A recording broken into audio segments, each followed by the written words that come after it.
Friends, അസ്സലാമു അലൈക്കും. എല്ലാവർക്കും ഐഷസ്ഡ്രീംവേൾഡിൻ്റെ പുതിയൊരു വീഡിയോയിലേക്ക് സ്വാഗതം. ഇന്ന് ഞാൻ വന്നിട്ടുള്ളത് ഒരുപാട് പേര് റിക്വസ്റ്റ് ചെയ്തിട്ടുള്ള സാമ്പാർ പൊടിയുടെ റെസിപ്പിയുമായിട്ടാണ്.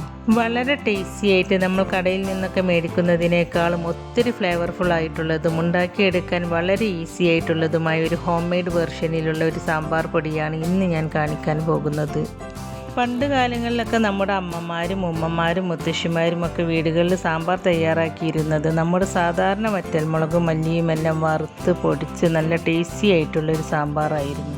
അന്നൊക്കെ സാമ്പാർ തയ്യാറാക്കുമ്പോൾ അതിൻ്റെ സ്മെല്ല് അടുത്തുള്ള വീടുകളിലേക്ക് വരെ എത്തിയിരുന്നു. അന്നത്തെ ആ സാമ്പാറിൻ്റെ 7 അയലത്ത് പോലും വരില്ല നമ്മൾ ഇന്ന് പാക്കറ്റിൽ മേടിക്കുന്ന പൊടി ഉപയോഗിച്ച് തയ്യാറാക്കിയെടുക്കുന്ന സാമ്പാറിന്. സാമ്പാർ പൊടി പല സ്ഥലങ്ങളിലും പല രീതിയിലാണ് തയ്യാറാക്കുന്നത്. അപ്പോൾ ഇന്നത്തെ വീഡിയോയിൽ ഞാൻ കാണിക്കുന്നത് എൻ്റെ വീട്ടിൽ ഞാൻ തയ്യാറാക്കിയെടുക്കുന്ന എൻ്റേതായ വെർഷനിലുള്ള ഒരു സാമ്പാർ പൊടിയാണ്. അപ്പോൾ നിങ്ങൾ ഒരു പ്രാവശ്യമെങ്കിലും ഈ രീതിയിലൊന്ന് തയ്യാറാക്കി നോക്കൂ കേട്ടോ, തീർച്ചയായും നിങ്ങൾക്ക് ഇഷ്ടപ്പെടും. പിന്നെ ഞാൻ ഈ സാമ്പാർ പൊടി വെച്ചിട്ട് ഒരു സാമ്പാർ തയ്യാറാക്കുന്ന റെസിപ്പിയും ഈ വീഡിയോയിൽ ഉൾപ്പെടുത്തിയിട്ടുണ്ട്. അപ്പോൾ നിങ്ങൾ വീഡിയോ സ്കിപ്പ് ചെയ്യാതെ മുഴുവനായിട്ടും കണ്ടു നോക്കൂ കേട്ടോ. അപ്പോൾ സാമ്പാർ പൊടി ഉണ്ടാക്കാനായിട്ട് ഞാനിവിടെ ഒരു കടായി അടുപ്പത്ത് വെച്ചിട്ടുണ്ട്. നമ്മുടെ ഈ സാമ്പാർ പൊടിയിലേക്ക് ആവശ്യമായ എല്ലാ ഇൻഗ്രീഡിയൻസും ഒട്ടും എണ്ണ ചേർക്കാതെ ഡ്രൈ റോസ്റ്റ് ചെയ്തെടുക്കണം. നമ്മളിതിലേക്ക് ഒരുപാട് ഇൻഗ്രീഡിയൻസ് ചേർക്കുന്നുണ്ട്. അതുകൊണ്ട് തന്നെ ഞാൻ ആദ്യമേ പറഞ്ഞു കഴിഞ്ഞാൽ നിങ്ങളത് മറന്നു പോകും. അതുകൊണ്ട് ഞാൻ ഓരോ ഇൻഗ്രീഡിയൻസും ചേർത്ത് കൊടുക്കുന്ന സമയത്ത് പറഞ്ഞു തരാം കേട്ടോ. അപ്പോൾ ആദ്യം തന്നെ ഞാൻ ഇതിലേക്ക് ചേർക്കാൻ പോകുന്നത് വറ്റൽമുളകാണ്. നമ്മൾ സാധാരണ ഉപയോഗിക്കുന്ന എരിവുള്ള വറ്റൽമുളകില്ലേ, അതാണ് കേട്ടോ ചേർത്ത് കൊടുക്കുന്നത്. വറ്റൽമുളക് ചേർത്ത് കൊടുക്കുമ്പോൾ നിങ്ങളെടുക്കുന്ന മുളകിൻ്റെ എരിവിനനുസരിച്ച് ചേർത്ത് കൊടുക്കുക കേട്ടോ. ഞാനെടുത്ത വറ്റൽമുളകിന് അധികം എരിവില്ലാത്തതായതുകൊണ്ട് ഞാൻ എൻ്റെ കൈപ്പിടിയിൽ ഒതുങ്ങുന്നത്ര വറ്റൽമുളകാണ് എടുത്തിട്ടുള്ളത്. ഈ വറ്റൽമുളക് ഞാൻ നന്നായിട്ട് കഴുകി ഉണക്കിയെടുത്തതാണ്. അപ്പോൾ നിങ്ങളും ഇതിലേക്ക് എടുക്കുന്ന എല്ലാ ഇൻഗ്രീഡിയൻസും നന്നായിട്ട് കഴുകി ഉണക്കിയതിന് ശേഷം മാത്രം എടുക്കുക കേട്ടോ. സാമ്പാർ പൊടിക്ക് നല്ലൊരു കളർ കിട്ടാൻ വേണ്ടിയിട്ട് ഈ മുളകിൻ്റെ കൂടെ നിങ്ങളുടെ അടുത്ത് കശ്മീരി മുളകുണ്ടെങ്കിൽ അതും ഇതിൻ്റെ കൂടെ ചേർത്ത് കൊടുത്ത് വറുത്തെടുക്കുക കേട്ടോ. എൻ്റെ അടുത്ത് കശ്മീരി മുളക് ഇല്ലാത്തതുകൊണ്ടാണ് ഞാൻ ചേർത്ത് കൊടുക്കാത്തത്. പകരം ഞാൻ പൊടിച്ചെടുക്കുന്ന സമയത്ത് അതിലേക്ക് കശ്മീരി മുളക് പൊടി ചേർത്ത് കൊടുക്കുന്നുണ്ട്. അപ്പോൾ നിങ്ങളുടെ അടുത്ത് പിരിയൻ മുളക് ഉണ്ടെങ്കിൽ ചേർത്ത് കൊടുക്കുക, അല്ലെങ്കിൽ കശ്മീരി മുളക് പൊടി ചേർത്ത് കൊടുത്താലും മതി. അപ്പോൾ ഈ മുളക് ലോ ഫ്ലെയിമിലിട്ടിട്ട് നന്നായിട്ടൊന്ന് വറുത്തെടുക്കുക. നിങ്ങൾക്ക് ഈ മുളകിൻ്റെ ഞെട്ട് വേണമെങ്കിൽ എടുക്കാം, അതല്ലെങ്കിൽ നിങ്ങൾക്ക് വേണ്ടാന്നുണ്ടെങ്കിൽ ചൂടാക്കിയതിന് ശേഷം എടുത്ത് കളഞ്ഞാലും മതി. നമ്മൾ ഈ മുളക് മൂത്തോ എന്ന് അറിയാൻ എങ്ങനെയാണ് അറിയാമെന്ന് ചിലരൊക്കെ ചോദിക്കാറുണ്ട്. അത് നമ്മൾ ഈ മുളക് പാത്രത്തിലേക്ക് ഇട്ട് കൊടുക്കുമ്പോൾ ഒരു ചപ്പിയ പോലെയായിരിക്കും. ഇത് ചൂടായിട്ട് വരുമ്പോൾ ചപ്പിയതൊക്കെ വീർത്ത് വരും. അപ്പോഴാണ് മുളക് മൂത്തിട്ടുണ്ടെന്ന് മനസ്സിലാക്കുക. ഈ മുളക് ഒരുപാട് അങ്ങോട്ട് ഡാർക്ക് കളറാവൊന്നും വേണ്ട കേട്ടോ. കരിഞ്ഞു പോയാൽ നമ്മുടെ സാമ്പാർ പൊടിയുടെ കളർ തന്നെ മാറും. ഇപ്പോൾ ഈ മുളക് കരിഞ്ഞു പോകാതെ നന്നായിട്ടൊന്ന് വറുത്ത് കിട്ടിയിട്ടുണ്ട്. ഇനി ഞാൻ ഇതൊരു ബൗളിലേക്ക് ഇട്ട് കൊടുക്കുകയാണ്. അടുത്തതായിട്ട് ഞാൻ ഇതിലേക്ക് ചേർത്ത് കൊടുക്കുന്നത് 3 ടേബിൾ സ്പൂൺ മുഴുവൻ മല്ലിയാണ്. അപ്പോൾ മല്ലി സാമ്പാർ പൊടിയിൽ ഒരല്പം കൂടുതൽ ചേർക്കുന്നതാണ് കേട്ടോ ടേസ്റ്റ്. ഓരോ സ്ഥലങ്ങളിലും തയ്യാറാക്കുന്ന സാമ്പാർ പൊടിയുടെയും സാമ്പാറിൻ്റെയും ടേസ്റ്റ് വളരെ വ്യത്യസ്തമാണ്. ചില സ്ഥലങ്ങളിൽ കായത്തിൻ്റെ ടേസ്റ്റ് ആയിരിക്കും മുന്നിട്ട് നിൽക്കുക. നമ്മൾ ഇതിലേക്ക് ചേർക്കുന്ന ഓരോ ഇൻഗ്രീഡിയൻസിൻ്റെയും മൂപ്പ് എന്നത് വ്യത്യസ്തമാണ്. അതുകൊണ്ടാണ് നമ്മളിത് ഓരോന്നും സെപ്പറേറ്റ് ആയിട്ട് വറുത്തെടുക്കുന്നത്. അപ്പോൾ ഞാൻ ഇതിലേക്ക് ചേർക്കുന്ന ഇൻഗ്രീഡിയൻസ് എല്ലാം ടേബിൾ സ്പൂണിൻ്റെയും ടീസ്പൂണിൻ്റെയും അളവിലാണ് പറയുന്നത്. അപ്പോൾ നിങ്ങൾക്ക് ടീസ്പൂണും ടേബിൾ സ്പൂണും മാറിപ്പോകണ്ട.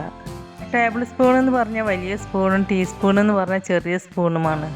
അതുകൊണ്ട് സ്പൂണുകൾ തമ്മിൽ മാറിപ്പോവരുത് കേട്ടോ. ഇപ്പോൾ ഈ മല്ലി നന്നായിട്ട് മൂത്ത് കിട്ടിയിട്ടുണ്ട്.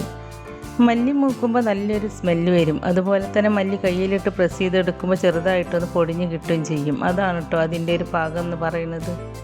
അപ്പോൾ ഞാൻ ഈ മല്ലിയും ഈ ബൗളിലേക്ക് ഇട്ട് കൊടുക്കുകയാണ്. ഇനി അടുത്തതായിട്ട് ഞാൻ ഇതിലേക്ക് ചേർത്ത് കൊടുക്കുന്നത് 1.5 ടേബിൾ സ്പൂൺ കടലപ്പരിപ്പാണ്. കടലപ്പരിപ്പ് എന്ന് പറയുന്നത് നമ്മൾ സാമ്പാറിൽ ചേർത്ത് കൊടുക്കുന്ന തോരപ്പരിപ്പല്ല കേട്ടോ, നമ്മൾ പരിപ്പോടൊക്കെ ഉണ്ടാക്കിയെടുക്കൂലേ, ആ പരിപ്പാണ്. കടലപ്പരിപ്പിൻ്റെ കൂടെ തന്നെ ഞാൻ ഇതിലേക്ക് 1 ടേബിൾ സ്പൂൺ ഉഴുന്ന് പരിപ്പും ചേർത്ത് കൊടുക്കുന്നുണ്ട്. ഇത് മുഴുവൻ ഉഴുന്നാണ് കേട്ടോ, അല്ലാതെ സ്പ്ലിറ്റഡ് ഉഴുന്നല്ല. പിന്നെ ഇതിലേക്ക് 1.5 ടീസ്പൂൺ തോരപ്പരിപ്പാണ് ചേർത്ത് കൊടുക്കുന്നത്. അതിൻ്റെ കൂടെ തന്നെ ഞാൻ ഇതിലേക്ക് 1 ടേബിൾ സ്പൂൺ മട്ട റൈസും ചേർത്ത് കൊടുക്കുന്നുണ്ട്. ഇനി മട്ട റൈസ് തന്നെ വേണമെന്നൊന്നുമില്ല, നിങ്ങളുടെ അടുത്ത് ഏത് റൈസാണോ ഉള്ളത് അത് ചേർത്ത് കൊടുത്താൽ മതി. റൈസ് ചേർത്ത് കൊടുത്തതിന് ശേഷം ഇനി ഇതെല്ലാം ലോ ഫ്ലെയിമിലിട്ടൊന്ന് റോസ്റ്റ് ചെയ്തെടുക്കുക.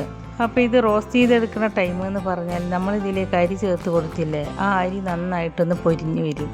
അപ്പോൾ ആ അരി പൊരിഞ്ഞ് വരുന്നത് വരെ കരിയാതെ ലോ ഫ്ലെയിമിലിട്ടിട്ട് നന്നായിട്ടൊന്ന് വറുത്തെടുക്കുക. അല്ലാതെ ഹൈ ഫ്ലെയിമിലിട്ടിട്ട് കരിഞ്ഞു പോയാൽ നമ്മുടെ സാമ്പാർ പൊടിയുടെ ടേസ്റ്റും മാറും, കളറും മാറും. ഇതിലെ എല്ലാ ഇൻഗ്രീഡിയൻസും ലോ ഫ്ലെയിമിലിട്ടിട്ട് കുറച്ച് ടൈം എടുത്തിട്ട് വേണം റോസ്റ്റ് ചെയ്തെടുക്കാൻ. അപ്പോൾ ഇതെല്ലാം കരിഞ്ഞു പോകാതെ ലോ ഫ്ലെയിമിലിട്ടിട്ട് ലൈറ്റ് ഗോൾഡൻ കളറാകുന്നത് വരെ വറുത്തെടുക്കുക.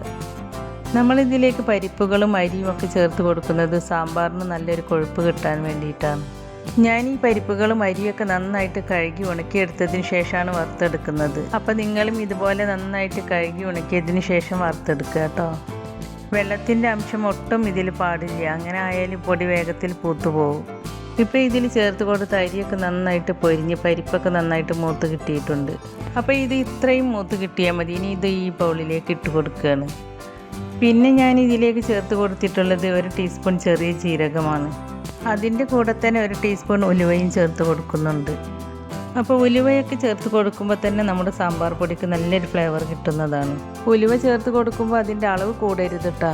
കൂടിപ്പോയാലും നമ്മുടെ സാമ്പാറിനൊരു കയ്പ്പ് ടേസ്റ്റ് ആയിരിക്കും. പിന്നെ ഇതിൻ്റെ കൂടെ 1 ടീസ്പൂൺ കുരുമുളകും ചേർത്ത് കൊടുക്കുന്നുണ്ട്. കുരുമുളകും ചേർത്ത് കൊടുത്തതിന് ശേഷം ഇതെല്ലാം ഒന്ന് റോസ്റ്റ് ചെയ്തെടുക്കുക.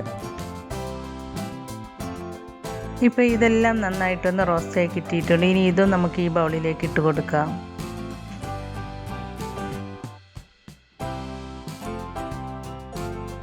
ഇനി അടുത്തതായിട്ട് റോസ്റ്റ് ചെയ്തെടുക്കുന്നത് കുറച്ച് കറിവേപ്പിലയാണ്. നമ്മൾ സാമ്പാർ പൊടിയിൽ കറിവേപ്പില ചേർത്ത് കൊടുത്താൽ നല്ലൊരു ഫ്ലേവറാണ്. അപ്പോൾ കറിവേപ്പില നിങ്ങളുടെ ഇഷ്ടത്തിനനുസരിച്ചൊക്കെ ചേർത്ത് കൊടുക്കുക കേട്ടോ. കറിവേപ്പില എത്ര ചേർത്ത് കൊടുത്താലും നല്ല ടേസ്റ്റാണ്. അപ്പോൾ ഞാൻ ഇതിലേക്ക് കുറച്ചധികം തന്നെ കറിവേപ്പില ചേർത്ത് കൊടുത്തിട്ടുണ്ട്. കറിവേപ്പില ചേർത്ത് കൊടുക്കുമ്പോൾ നന്നായിട്ട് കഴുകി അതിൻ്റെ വെള്ളമൊക്കെ കളഞ്ഞതിന് ശേഷം ഇതിലേക്ക് ചേർത്ത് കൊടുക്കുക. ഇനി ഈ കറിവേപ്പിലയിൽ വെള്ളത്തിൻ്റെ അംശം ഒട്ടുമില്ലാത്ത രീതിയിൽ നന്നായിട്ടൊന്ന് റോസ്റ്റ് ചെയ്തെടുക്കുക. വെള്ളത്തിൻ്റെ അംശം ഉണ്ടായാൽ നമ്മുടെ സാമ്പാർ പൊടി പെട്ടെന്ന് പൂത്തുപോകും. ഇപ്പോൾ ഈ കറിവേപ്പില നന്നായിട്ടൊന്ന് റോസ്റ്റായി വന്നിട്ടുണ്ട്. കണ്ടോ, കറിവേപ്പില കയ്യിലിട്ട് പൊടിച്ചെടുക്കുമ്പോൾ ഇതുപോലെ പൊടിഞ്ഞ് കിട്ടണം. ആ ഒരു പാകത്തിലാവുന്നത് വരെ റോസ്റ്റ് ചെയ്തെടുക്കുക. ഇനി ഈ കറിവേപ്പിലയും ഈ ബൗളിലേക്ക് ചേർത്ത് കൊടുക്കുകയാണ്.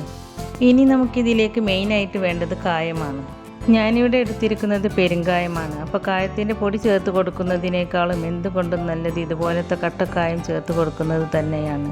അപ്പോൾ ഞാൻ ഈ കായം പെട്ടെന്ന് റോസ്റ്റായി കിട്ടാൻ വേണ്ടിയിട്ട് ഒരു കത്തി കൊണ്ട് ചെറുതായി കട്ട് ചെയ്തെടുത്തിട്ടുണ്ട്. ഞാനെടുത്ത കായത്തിൻ്റെ ബോക്സ് 25 ഗ്രാമാണ്. അപ്പോൾ അതിൽ നിന്നും ഈ ഒരു കഷ്ണമല്ലാത്തത് മുഴുവനും ഞാൻ ഇതിലേക്ക് ചേർത്തിട്ടുണ്ട്. കായം ചേർത്ത് കൊടുത്തതിന് ശേഷം ലോ ഫ്ലെയിമിലിട്ടിട്ട് നന്നായിട്ടൊന്ന് റോസ്റ്റ് ചെയ്തെടുക്കുക. കായം റോസ്റ്റ് ചെയ്തെടുക്കുമ്പോൾ പെട്ടെന്ന് റോസ്റ്റായി കിട്ടാൻ വേണ്ടിയിട്ട് ഒരിക്കലും നിങ്ങൾ ഫ്ലെയിം കൂട്ടി വെക്കരുത് കേട്ടോ. അപ്പോൾ ഇത് 10 മിനിറ്റൊക്കെ ആവും നന്നായിട്ടൊന്ന് റോസ്റ്റ് ചെയ്ത് കിട്ടാൻ. ഇപ്പോൾ ഈ കായം നന്നായിട്ട് റോസ്റ്റായി കിട്ടിയിട്ടുണ്ട്. കണ്ടോ, ഈ കായം ഇതുപോലെ നന്നായിട്ട് വീർത്ത് വരണം. അപ്പോഴാണ് ഈ കായം നന്നായിട്ട് റോസ്റ്റായി കിട്ടുക. അപ്പോൾ ഞാനിതും ഈ ബൗളിലേക്ക് ഇട്ട് കൊടുത്തിട്ടുണ്ട്. ഇനി ഇതൊന്ന് ചൂടാറി വന്നതിന് ശേഷം നമുക്കൊരു മിക്സിയുടെ ജാറിലിട്ട് പൊടിച്ചെടുക്കാം. ഇത് പൊടിച്ചെടുക്കാനായിട്ട് ഞാനൊരു മിക്സിയുടെ ജാർ എടുത്ത് വെച്ചിട്ടുണ്ട്. അപ്പോൾ നമ്മൾ റോസ്റ്റ് ചെയ്ത് വെച്ച എല്ലാ ഇൻഗ്രീഡിയൻസും ഞാൻ ഈ മിക്സിയുടെ ജാറിലേക്ക് ചേർത്ത് കൊടുക്കുകയാണ്. ഇനി ഇത് നന്നായിട്ടൊന്ന് പൊടിച്ചെടുക്കുക. ഇപ്പം ഞാനിത് ഇതുപോലെ ഒന്ന് പൊടിച്ചെടുത്തിട്ടുണ്ട്. ഇനി ഞാൻ ഇതിലേക്ക് ചേർത്ത് കൊടുക്കുന്നത് 1 ടീസ്പൂൺ മഞ്ഞൾപ്പൊടിയാണ്. പിന്നെ ചേർത്ത് കൊടുക്കുന്നത് ഈ സാമ്പാറിന് നല്ലൊരു കളർ കിട്ടാൻ വേണ്ടിയിട്ട് 2 ടീസ്പൂൺ കശ്മീരി മുളക് പൊടിയാണ്. ഇതെല്ലാം ചേർത്ത് കൊടുത്തതിന് ശേഷം വീണ്ടും നന്നായിട്ടൊന്ന് പൊടിച്ചെടുക്കുക. ഇപ്പം ഞാനിത് നന്നായിട്ടൊന്ന് പൊടിച്ചെടുത്തിട്ടുണ്ട്. ഇത് തുറക്കുമ്പോൾ തന്നെ നല്ലൊരു സ്മെല്ലാണ്. നിങ്ങൾക്ക് വേണമെങ്കിൽ ഇതൊരു അരിപ്പയിലിട്ട് അരിച്ചെടുക്കാവുന്നതാണ്. കണ്ടോ, എനിക്കിത് നന്നായിട്ട് പൊടിഞ്ഞ് കിട്ടിയിട്ടുണ്ട്. അതുകൊണ്ട് ഞാനിത് ഇനി അരിച്ചെടുക്കുന്നൊന്നുമില്ല. ഇനി ഞാനിത് ചൂടാറി കിട്ടാൻ വേണ്ടിയിട്ട് ഒരു ബൗളിലേക്ക് ഇട്ട് കൊടുക്കുകയാണ്. അപ്പോൾ ഈ പൗഡർ ഒന്ന് ചൂടാറിയതിന് ശേഷം വേണം കേട്ടോ ഇത് സൂക്ഷിച്ച് വെക്കാൻ. കണ്ടോ, ഇത് നല്ല ഫൈൻ പൗഡറായിട്ട് തന്നെ പൊടിഞ്ഞ് കിട്ടിയിട്ടുണ്ട്. ഈ പൊടി ചൂടാറിയതിന് ശേഷം എയർ ടൈറ്റുള്ള ഗ്ലാസിൻ്റെ ജാറുകളിലാക്കിയിട്ട് അടച്ചു വെക്കുക. അപ്പോൾ നിങ്ങളെല്ലാവരും ഇതുപോലെ സാമ്പാർ പൊടി ഒന്ന് ഉണ്ടാക്കി നോക്കൂട്ടോ. നിങ്ങൾ ഒരു തവണ ഇതുപോലെ സാമ്പാർ പൊടി ഉണ്ടാക്കിയാൽ പിന്നെ നിങ്ങൾ കടകളിൽ നിന്നും പാക്കറ്റ് സാമ്പാർ പൊടി വാങ്ങിക്കുകയില്ല. അപ്പോൾ നിങ്ങളെല്ലാവരും ഇതുപോലെ സാമ്പാർ പൊടി ഉണ്ടാക്കി നോക്കിയിട്ട് അതിൻ്റെ ഫീഡ്ബാക്ക് നമ്മുടെ കമൻറ്റ് ബോക്സിൽ എഴുതി അറിയിക്കാനും മറക്കരുത്. സാമ്പാർ പൊടി ഒരു വലിയ ബോട്ടിലാക്കി വെക്കാതെ ഇതുപോലെ കുഞ്ഞു കുഞ്ഞു ബോട്ടിലുകളിലാക്കി വെക്കുകയാണ് നല്ലത്. ഇങ്ങനെ വെക്കുകയാണെങ്കിൽ ഒരുപാട് കാലം അതിൻ്റെ ഫ്ലേവറൊന്നും നഷ്ടപ്പെടാതിരിക്കും. അപ്പം ഞാനിത് 2 ഗ്ലാസിൻ്റെ ബോട്ടിലുകളിലാക്കിയിട്ട് അടച്ചു വെച്ചിട്ടുണ്ട്. ഇനി നമുക്ക് ഈ സാമ്പാർ പൊടി വെച്ചിട്ട് പെട്ടെന്നൊരു സാമ്പാർ ഉണ്ടാക്കിയെടുക്കാം. അതിനായിട്ട് ഞാനിവിടെ ഒരു 1/2 കപ്പ് തോരപ്പരിപ്പ് എടുത്തിട്ടുണ്ട്. ഇത് നന്നായി കഴുകി വൃത്തിയാക്കിയതിന് ശേഷം ഒരു കുക്കറിലേക്ക് ഇട്ട് കൊടുക്കുക. അതിലേക്ക് ഈ പരിപ്പ് വേവാൻ ആവശ്യമായ 2 കപ്പ് വെള്ളം ഒഴിച്ച് കൊടുക്കുന്നുണ്ട്. പിന്നെ കുറച്ച് വെളുത്തുള്ളി ചതച്ചതും ചേർത്ത് കൊടുക്കുന്നുണ്ട്. പിന്നെ ഒരു ചെറിയ സവാള കട്ട് ചെയ്തതും, ഒരു ക്യാരറ്റ് കട്ട് ചെയ്തതും, 2 മീഡിയം സൈസിലുള്ള തക്കാളി കട്ട് ചെയ്തതും, 1/2 ടീസ്പൂൺ മഞ്ഞൾപ്പൊടിയും, 1 ടീസ്പൂൺ വെളിച്ചെണ്ണയും, പിന്നെ ഇതിലേക്ക് ആവശ്യമായ ഉപ്പും ചേർത്ത് കൊടുത്ത് നന്നായിട്ടൊന്ന് മിക്സ് ചെയ്തെടുക്കുക. അതിനുശേഷം കുക്കർ അടച്ച് വെച്ച് 1 വിസിൽ വരുന്നത് വരെ വേവിച്ചെടുക്കുക. ഇനി ഇതിലേക്ക് ഒരു നാരങ്ങ വലിപ്പത്തിലുള്ള പുളി എടുത്തിട്ട് ഒരു ബൗളിലേക്ക് ഇട്ട് കൊടുക്കുക.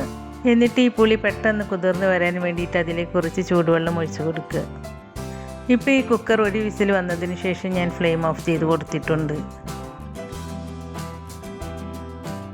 ഇപ്പോൾ കുക്കറിൻ്റെ വിസിലൊക്കെ പോയിട്ടുണ്ട്. ഇനി ഞാൻ ഇതൊന്ന് തുറന്ന് നോക്കുകയാണ്.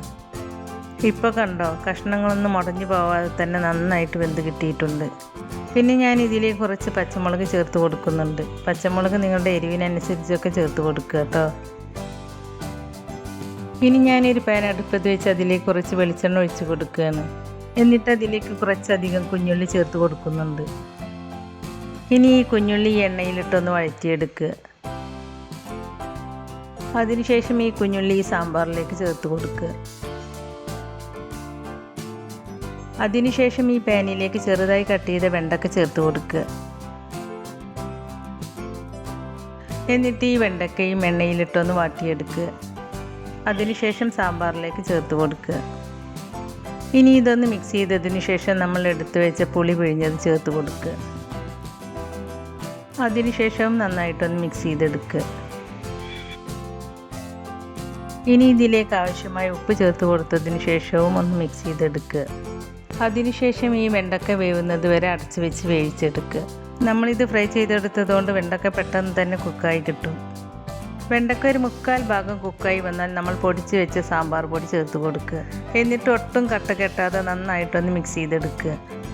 ഞാനിതിലേക്ക് 1.5 ടേബിൾ സ്പൂൺ സാമ്പാർ പൊടിയാണ് ചേർത്ത് കൊടുത്തിട്ടുള്ളത്. അപ്പോൾ നിങ്ങൾ എത്രയാണ് സാമ്പാർ ഉണ്ടാക്കിയെടുക്കുന്നത് അതിനനുസരിച്ച് പൊടി ചേർത്ത് കൊടുക്കുക കേട്ടോ. ഇനി ഞാനിതൊരു 2 മിനിറ്റ് അടച്ച് വെച്ചൊന്ന് വേവിച്ചെടുക്കുന്നുണ്ട്. കണ്ടോ, 2 മിനിറ്റിന് ശേഷം സാമ്പാർ നന്നായിട്ട് കുക്കായി വന്നിട്ടുണ്ട്. ഇനി ഫ്ലെയിം ഓഫ് ചെയ്ത് വെച്ചതിന് ശേഷം ഇതിലേക്ക് കുറച്ച് മല്ലിയില ചേർത്ത് കൊടുക്കുക. മല്ലിയില ചേർത്ത് കൊടുക്കുമ്പോൾ സാമ്പാറിന് നല്ലൊരു ടേസ്റ്റാണ്. അതിനുശേഷം ഒന്ന് മിക്സ് ചെയ്തെടുക്കുക. ഇനി ഈ സാമ്പാറിലേക്ക് കുറച്ച് കടുക് വറുത്തിടണം. അതിനായിട്ട് ഒരു പാൻ അടുപ്പത്ത് വെച്ച് അതിലേക്ക് കുറച്ച് വെളിച്ചെണ്ണ ഒഴിച്ച് കൊടുക്കുന്നുണ്ട്. വെളിച്ചെണ്ണ തന്നെ ഒഴിച്ച് കൊടുക്കണം കേട്ടോ, അപ്പോഴാണ് സാമ്പാറിന് നല്ലൊരു ടേസ്റ്റ് ഉണ്ടാവുക. എണ്ണ ചൂടായിട്ട് വരുമ്പോൾ അതിലേക്ക് 1 ടീസ്പൂൺ കടുക് ചേർത്ത് കൊടുക്കുക. കടുക് നന്നായിട്ടൊന്ന് പൊട്ടി വരുന്നത് വരെ വെയിറ്റ് ചെയ്യുക. ഇപ്പോൾ കടുക് നന്നായിട്ട് പൊട്ടി വന്നിട്ടുണ്ട്. ഇനി ഇതിലേക്ക് കുറച്ച് വറ്റൽമുളക് കട്ട് ചെയ്ത് ചേർത്ത് കൊടുക്കുക. എന്നിട്ടിത് ചെറുതായിട്ടൊന്ന് റോസ്റ്റ് ചെയ്തെടുക്കുക. അതിനുശേഷം കുറച്ച് കറിവേപ്പില ചേർത്ത് കൊടുക്കുക. കറിവേപ്പില ചേർത്ത് കൊടുത്തതിന് ശേഷവും അതൊന്ന് റോസ്റ്റ് ചെയ്തെടുക്കുക. അതിനുശേഷം ഫ്ലെയിം ഓഫ് ചെയ്ത് വെച്ചിട്ട് ചൂടോട് കൂടി ഈ താളിപ്പ് ഈ സാമ്പാറിലേക്ക് ഒഴിച്ച് കൊടുക്കുക. എന്നിട്ടിത് മിക്സ് ചെയ്യൊന്നും ചെയ്യാതെ കുറച്ച് നേരം അടച്ച് വെക്കുക. ഇത് കുറച്ച് നേരം അടച്ച് വെച്ചാലാണ് ഈ കറിവേപ്പിലയുടെ ഫ്ലേവറൊക്കെ ഈ സാമ്പാറിലേക്ക് ഇറങ്ങിയിട്ട് നല്ല ടേസ്റ്റ് ഉണ്ടാവുകയുള്ളൂ. ഇനി ഞാനിത് തുറന്ന് നോക്കിയിട്ട് മിക്സ് ചെയ്തെടുക്കുകയാണ്. അപ്പോൾ വളരെ ടേസ്റ്റി ആയിട്ടുള്ള സാമ്പാർ ഇവിടെ റെഡിയായി കിട്ടിയിട്ടുണ്ട്. മിക്ക വീടുകളിലും ആഴ്ചയിൽ 1 ദിവസമെങ്കിലും സാമ്പാർ തയ്യാറാക്കി എടുക്കാത്തവരുണ്ടാവില്ല. അപ്പോൾ ഇത്തരത്തിലുള്ള ഹോം മെയ്ഡ് സാമ്പാർ പൊടി ഉപയോഗിച്ച് സാമ്പാർ തയ്യാറാക്കുമ്പോൾ അതിൻ്റെ സ്മെല്ല് അയൽപ്പക്കത്ത് വരെ എത്തും. ശരിക്കും പറഞ്ഞാൽ ഈ സാമ്പാർ പൊടി കൊണ്ട് നിങ്ങൾ ഒരിക്കൽ സാമ്പാർ വെച്ചാൽ പിന്നെ നിങ്ങൾ ഒരിക്കലും കടകളിൽ നിന്നും പാക്കറ്റ് സാമ്പാർ പൊടി വാങ്ങിക്കില്ല. അപ്പോൾ നിങ്ങളെല്ലാവരും ഇതുപോലെ സാമ്പാർ പൊടി ഉണ്ടാക്കിയിട്ട് സാമ്പാർ ഉണ്ടാക്കി നോക്കൂട്ടോ. അപ്പോൾ നിങ്ങൾക്ക് എൻ്റെ ഈ വീഡിയോ ഇഷ്ടമായിട്ടുണ്ടെങ്കിൽ അതല്ലെങ്കിൽ ഈ വീഡിയോ ഉപകാരപ്രദമായി എന്ന് തോന്നിയിട്ടുണ്ടെങ്കിൽ ലൈക്ക് ചെയ്യുകയും നിങ്ങളുടെ ഫ്രണ്ട്സിനും ഫാമിലിയിലേക്കൊക്കെ ഒന്ന് ഷെയർ ചെയ്ത് കൊടുക്കുകയും അതുപോലെ ചാനൽ സബ്സ്ക്രൈബ് ചെയ്യാതെ പുതുതായി ആരെങ്കിലും കാണുന്നവരുണ്ടെങ്കിൽ ഒന്ന് സബ്സ്ക്രൈബ് ചെയ്ത് സപ്പോർട്ട് ചെയ്യുകയും ചെയ്യണേ. സബ്സ്ക്രൈബ് ചെയ്യുമ്പോൾ കൂടെ കാണുന്ന ബെല്ലൈക്കണിൽ ക്ലിക്ക് ചെയ്ത് അതിൽ ആളെന്ന ഓപ്ഷൻ തന്നെ എനേബിൾ ചെയ്ത് വെക്കുകയാണെങ്കിൽ ഞാൻ പുതിയ റെസിപ്പീസ് അപ്ലോഡ് ചെയ്യുമ്പോൾ അതിൻ്റെ നോട്ടിഫിക്കേഷൻ നിങ്ങൾക്ക് കിട്ടുന്നതാണ്. ഇൻഷാ അല്ലാഹ് പുതിയ റെസിപ്പീസുമായി വീണ്ടും വരാം. Thank you.